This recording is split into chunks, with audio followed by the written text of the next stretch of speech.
The London Gem and Mineral Show is back, taking place at Sandown Park Racecourse on Saturday the 23rd and Sunday the 24th of November.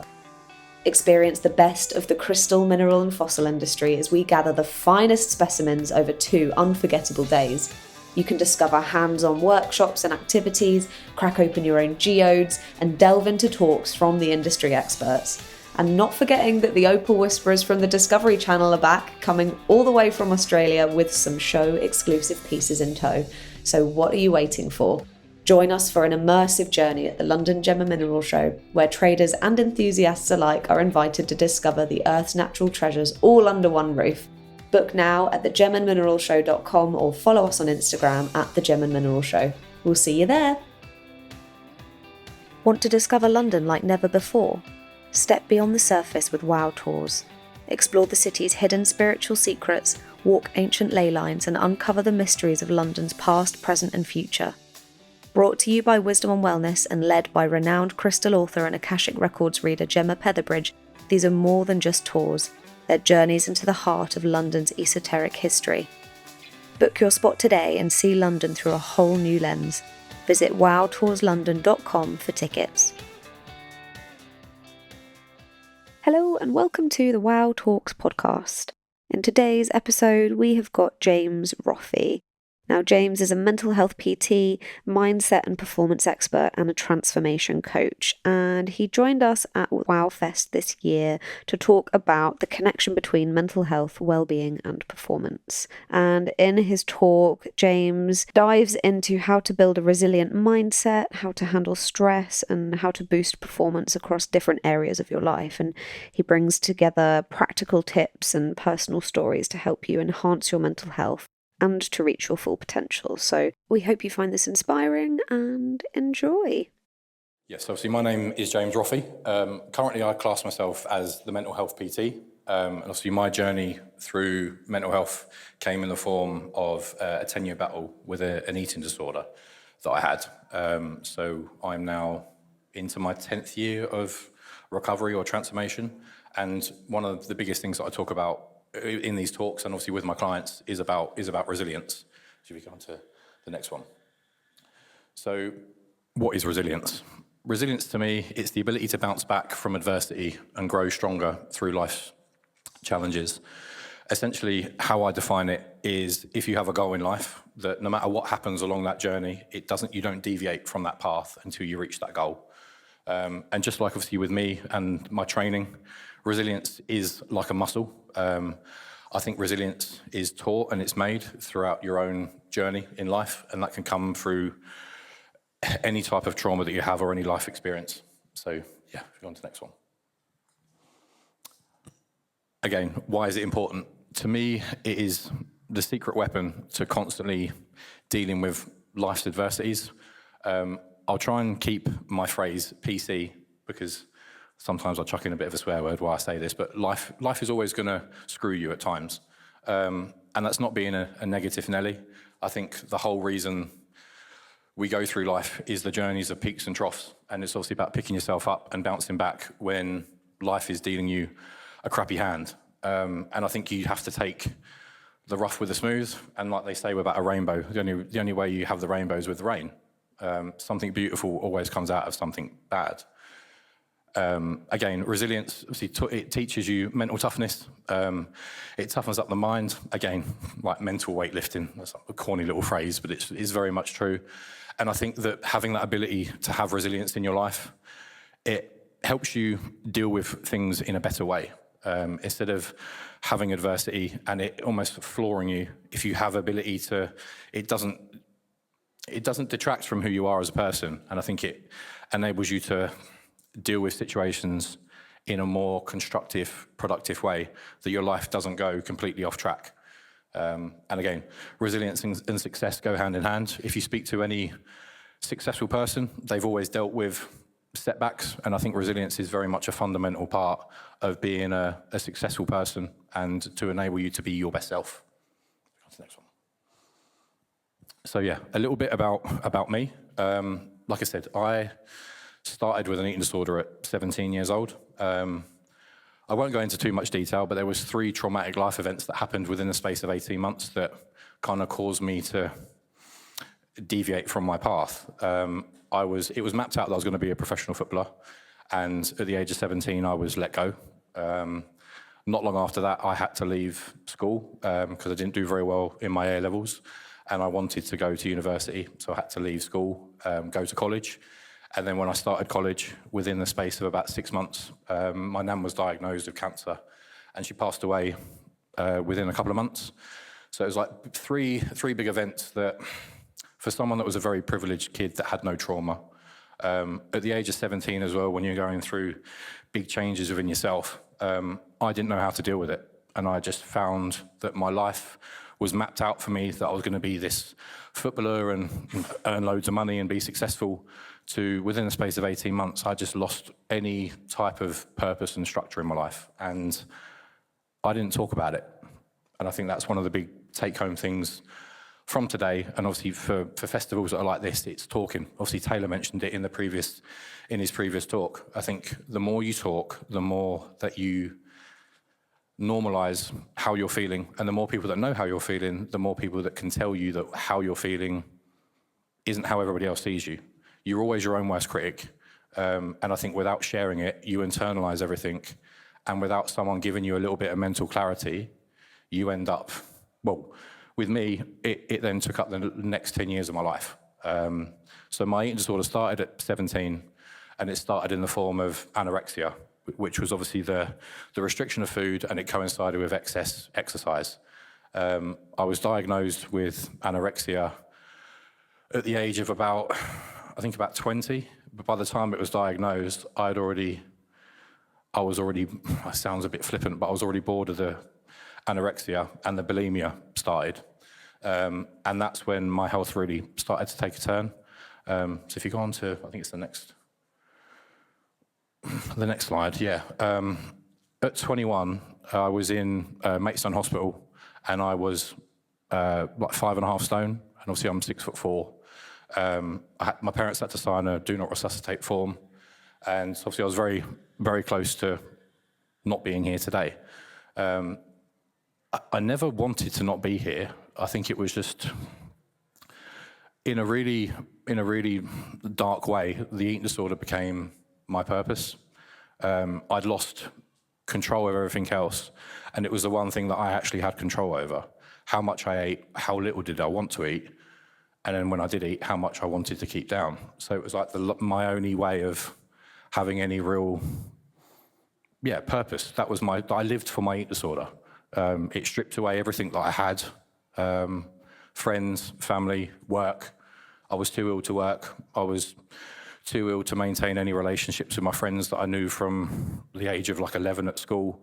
So I drifted away from that. And I think one of the unspoken things with an eating disorder is that it literally strips away everything from you, and it's almost like Stockholm syndrome. It leaves you with the only thing that you have, which is your eating disorder. So if I get rid of it, I'm no one. So it was the one thing that was holding me back, yet was the only thing that I had. So at 21, not long after that, I went into an eating disorder unit for about 6 months. And at the age of 23, when most men at 23 are probably finishing uni, going on holidays and making memories, I was learning to eat again, which was exactly what I needed, but from the privileged life that I had, I didn't really expect that to be what my life had become. When I came out of there, I may have still been 23, 24. That was probably the first time in my life that I realized that I actually had a problem and I wasn't in control. I realized that I needed to change, but I didn't have a clue how to change. I was so used to, when you're used to doing something for 6, 7 years, and it is not only an addiction, but obviously it's a mental health problem as well, you don't know what to do to get rid of it. And that's where my support from my parents came into play. I think one of the things that is a massive help for people that are struggling is to have a really good support network around you. And for that, I'm forever thankful for you two. And I went through various forms of therapy. And my biggest help, I went through, obviously, like counselling, therapy. I saw hypnotists, and my biggest help was a sports psychologist. I think my background with football, I kind of opened up to him. And again, that's another important message. Not every type of therapy will work. Everybody's different. You make friends with different people because you vibe with them better. And obviously from someone that I saw myself in him, and he had elements of things that I've already done, and he worked with footballers and he worked with cricketers. So I was like, we have a connection. And his approach to things was a lot different to other therapists that I had, where it was like trying to open up Pandora's box and specifically know what started it. So if we know the root cause, we know how to deal with it. His approach was, you've got an eating disorder. If you don't want it anymore, what do you want out of life? And then how are we going to work towards it? So it was very much a different approach, which I really enjoyed. And I managed to get back into work, and that gave me my purpose. And then at the age of 27, I had the opportunity to move from Maidstone to Sheffield, and I've now been up north for 10 years. And I think being able to have structure in your life was a big thing for me. It was like the turning point of being able to recover. Initially, it was mentally. The physical part of my change came later. The bottom left-hand photo was probably one of the last photos taken before I stepped foot into something called the gym. So mentally, I was actually recovered there, but I was still 9.5 stone. So I was very much underweight. But I was over that cycle of self-sabotage. And the gym came out after another bit of trauma, which was a relationship breakdown. And my take-home message from that was, I don't look like a man. And I don't think I do. I don't look happy. And I decided that if I go to the gym and I build myself up a little bit, then I'll feel better and she'll want me back. And then obviously I caught the fitness bug. And like Taylor mentioned in his last talk there, I never envisaged where my life was going to go, but I'll just go with it because it seemed like it was the right thing to do at the time. So I went in the gym and I tracked my journey on Instagram.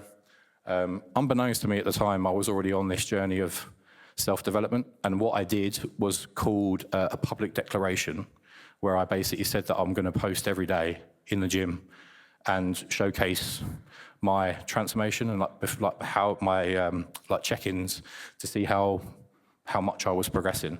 And obviously, without understanding what I was doing, I was making a commitment to anyone that followed me and to myself that I could never go back.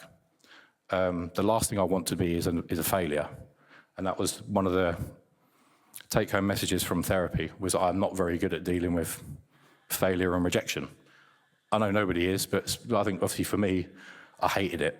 And obviously that's whereby my Instagram kind of blew up, and I kind of dipped my toe into the mental health water, so to speak. I became a PT in 2019, and obviously I started helping people, not from a mental health point of view, but just from a physical point of view.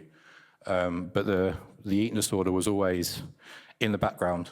I wasn't at the forefront of what I did, but it was always there for anyone that wanted to speak, for me to talk about it. I wasn't ashamed of it, but at the time, I didn't openly talk about it on social media. That came after lockdown. But prior to lockdown, I went through 3 leg breaks in 8 months from playing football. So I broke my leg just before December 2019, I broke my left leg. I recovered, and 6 weeks later, I then shattered my right leg in 4 places. And I was let go just before lockdown. So whether we were in a lockdown or not, I was in the same position, which was fun. And again, that taught me, for a couple of years, I lived and breathed the gym, and I was an absolute self-confessed gym rat. I lived in the gym, and it was my new purpose. And it was kind of like an all or nothing thing. I've got an addictive personality, and I use the gym as my safety net. But obviously during lockdown, nobody could do that. So I think lockdown happened, and a lot of people for the first time in their lives had to face their demons. They didn't have anywhere to go. And it was very much like a sink or swim moment with people. Some people loved it, others barely made it out. And for me, it had its pros and cons. I learned that if you don't go to the gym every day, the world doesn't end, which is a bonus. And I think I actually learned to actually have balance in my life, that actually having time off the gym is actually good for you mentally, and you can't burn the candle at both ends. So that element of it was really good. Obviously, the bad part of it was, as soon as we came out of lockdown in September, my leg broke again. So I was back in a cast for the second lockdown, which everyone knows was the difficult one. Because the first lockdown, everyone basically had a free holiday. It was like roasting hot.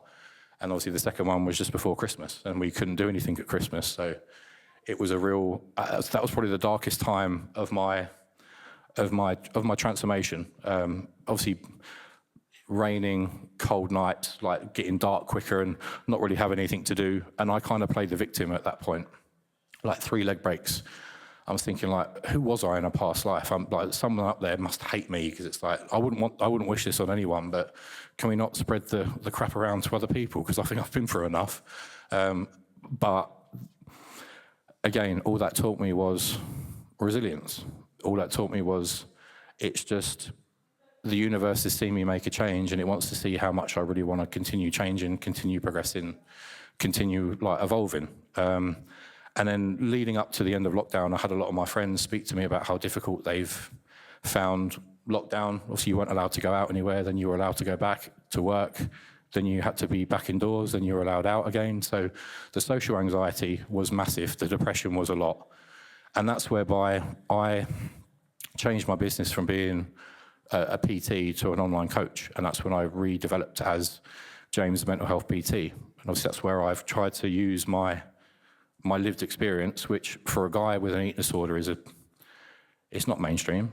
It's more, obviously, it does affect more women, let's be honest, if you look at the stats. There are not many men that talk about it. But I think the thing with me was I'd come so far on that journey that I wasn't ashamed. It made me who I was. And I think being able to talk about things that probably most men don't experience and most men don't talk about, it gives me strength. It's not a taboo subject. And I think if you're able to stand in front of a room of people and talk about your story, there's no shame attached to that. I'm in control of it. It's not in control of me. And I think that's where I found like my niche in life. I think it's like my calling. So I redeveloped and started again as James Mental Health PT. And obviously from in the last 2.5 years, I've grown a little community, and I've got like an online app now that I train my clients in, and it's kind of a holistic approach of, I'll look at your mindset, I will put you on a training program. It doesn't have to be in the gym. It can be whatever thing you want to do. If you just want to walk, I can put a little program in for you. Obviously, it covers nutrition, and it covers like the lifestyle and balance as well. And I think it's I'm like a hybrid between an online coach and a life coach. That's essentially what I do. That's going to be evolving very soon. I'm going to be changing my name and rebranding very soon. But come last year, I was probably the busiest that I was in work. I'd gone from obviously being an online coach to start to dip my toe into the corporate world and start doing guest speaking. And I thought this was my life mapped out. I thought I've had all the crap in my life, and the universe has paid me back, and I'm going to be sitting pretty. I was with my ex-partner, and we got married in June. And again, thinking that this is it now. I'm set for life. I think the universe was like, no, we're going to chuck another grenade in the room and see how you deal with it. So in November last year, I found out that I'm infertile due to a genetic defect. So nothing I can do will enable me to have a child, that's been my biggest test. Again, from a macho point of view, you want to have a little mini me. And I thought that it was going to be something that you would work through with your partner. It didn't work out that way. And she ended up leaving me at the start of the year.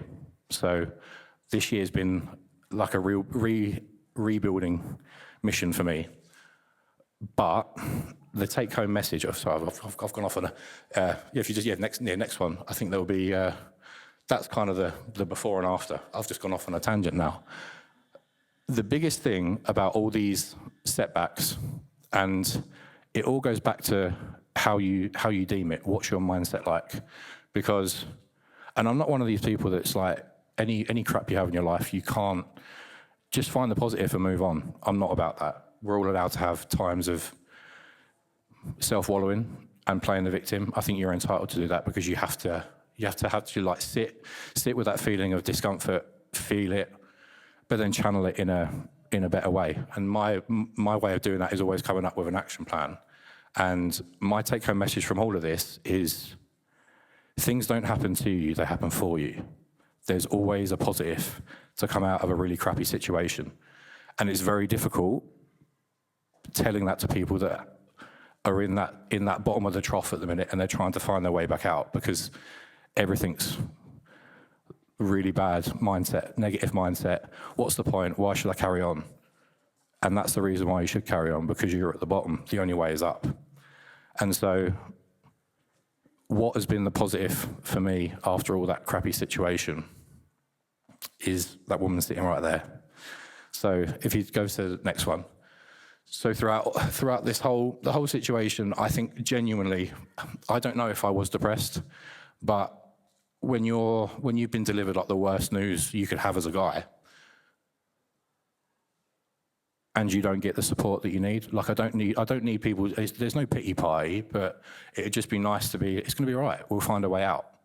And then you're not, and you're kind of left like high and dry, thinking that your life's set, and then all of a sudden it's not. I'm thinking like, what's gonna happen now? Like, I thought this was me for the rest of my life, and now it's not. But there was a reason for that, because the person that I thought was for me, it was only a chapter in my book. And that's all it is. People come into your life to teach you a reason, or teach you a lesson, sorry. And that may be a good lesson or a bad lesson. Either way, it's a lesson. And obviously, if someone's treated you with disrespect, then again, there's a lesson from that.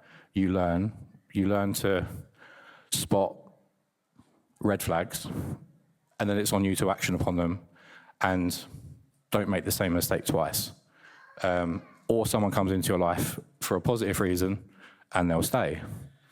Now, I genuinely feel that I found that. And I think that's whereby the take-home message, like I said, it's like things happen for you, not to you. And it's all about having that mindset shift. And I think if you could go on to the next one.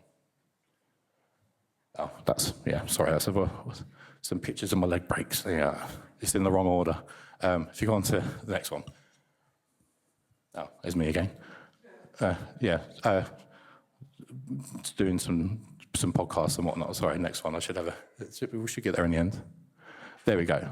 So the biggest thing for me after all of me chatting about my life and that is how can you create the life you want?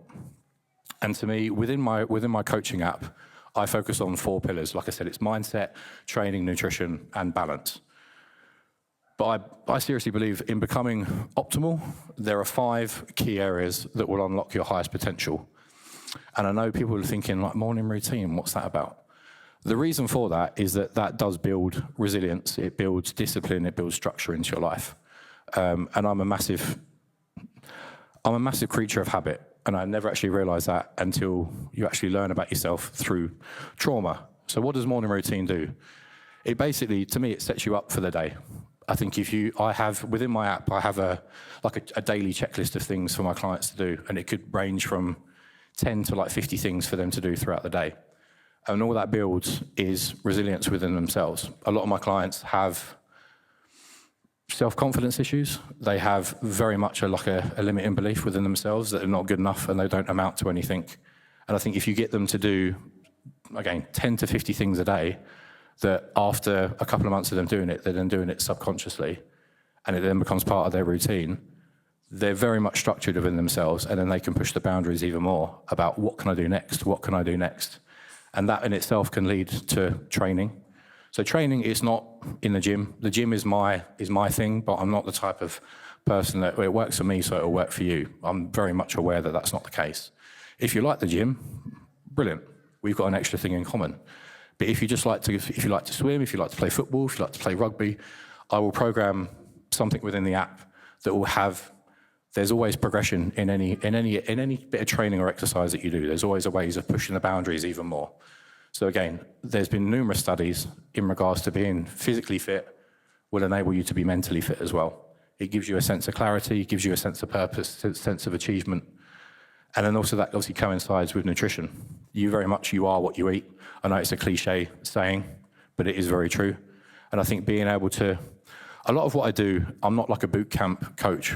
Eat that, eat this, train like that. I'm not about that. My idea is about education. If I can teach you the reason why you need to eat certain foods within like an 80-20 rule is my kind of golden rule. If you eat 80% of wholesome, good food, 20% eat what you want, doesn't matter. But it's about education with me. Why am I training like this? What's the reason behind it? And the same with the nutrition. That within 6 months to a year of working with me, you've probably got enough ability within yourself that you never need anybody else again. And that's a big thing for me. Most PTs and online coaches are a little bit of, they keep you from the truth, so you keep spending money. With me, it's not about that, because it goes back to my mindset and mental health. I know the importance of being accountable for yourself, and it's very much from an academic point of view. I think if I can empower you to know how to eat, how to train, to keep yourself in the best frame of mind, then that's my job. Mindset optimization, like I said earlier, it's about how do you see yourself. That also goes with the power of your social circle. Having people around you that are like-minded and that are supporting you. I use a campfire analogy. You're sitting around a campfire. The fire itself is your goal, is your aspirations in life. And the people sitting around it, are they adding logs to it or are they putting water on it? And that's a really good analogy to use. It's kind of something that you can do a little deep dive into in your own social circle and actually see are people there like spurring you on, giving you help, advice, or are they ridiculing you? And if you spot people that are ridiculing you, you kind of have two options, edit or eliminate. You either tell them I'm taking a step back from the relationship because you're not supporting me, or you just remove them. I know that's easier said than done, but it's kind of on you. In order to be in the best frame of mind, you need people around you that are helping you out. And the bottom one, if you're on tiptoes, is financial health. This is probably the one thing that I still haven't been able to fully achieve yet. So financial health is essentially having an income that enables you to be kind of like having financial freedom. And it could be that you work for yourself, you're an entrepreneur, you set up your own business, or obviously you're working for a company. That's absolutely fine. But I think with me, it's also about having options, having like a second income. So with me, obviously with my coaching business, it's not predominantly from online coaches. This is something else that I do, the corporate side of what I do as well.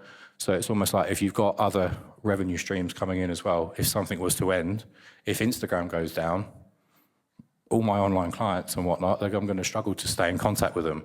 But it doesn't mean I'm going to lose all my income. Obviously, I've got other avenues. And I think, again, financial health, it's about almost utilising your hobbies and trying to create an income from that.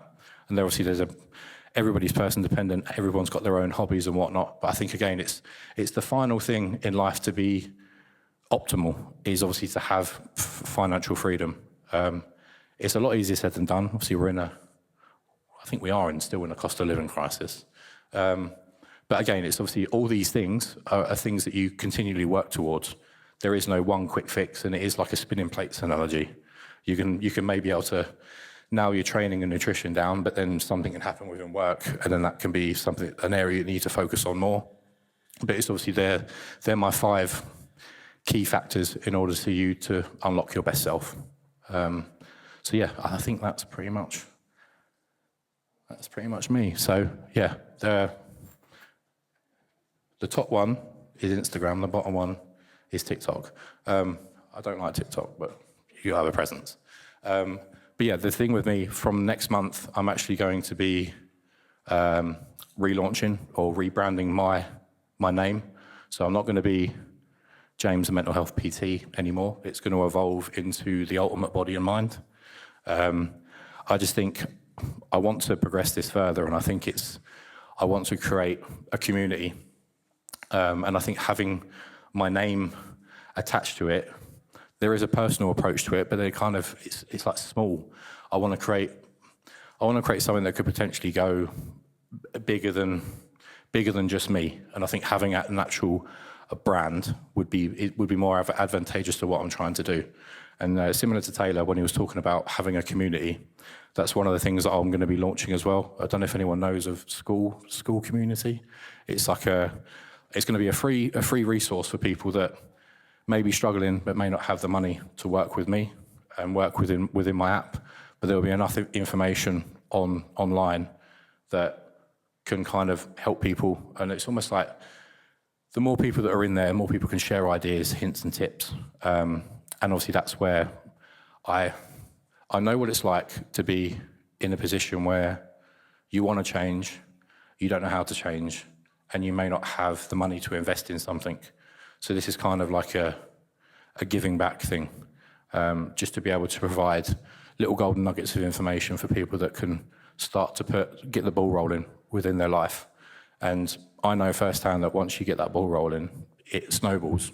And to say where I was, 10, 15 years ago, that I'd be standing on a stage talking about my life, I would never imagine it. And like Taylor said in the last thing about he never realised where his podcast was going to go, it's very much the case. And I've never been a religious person, but I think over the last 10 years, I think being spiritual and obviously the universe, it does pay back. If it sees that you've had a whole load of crap and you've worked on yourself to become better, opportunities do arise, doors do open for you, and it's obviously just about keep going. That's pretty much it, because at the end of the day, if you don't, all that work you have done is going to go to waste. So yeah, that's kind of me in a nutshell. So yeah, that's me. Thank you so much, everyone. James Roffey. Thank you for listening to our Wow Talks podcast. If you enjoyed today's episode, please be sure to subscribe and leave us a review. And we'd love for you to share your own wisdom on wellness. Join the conversation, share this episode with a friend, or follow us on social media for more updates at Wisdom on Wellness. Until next time.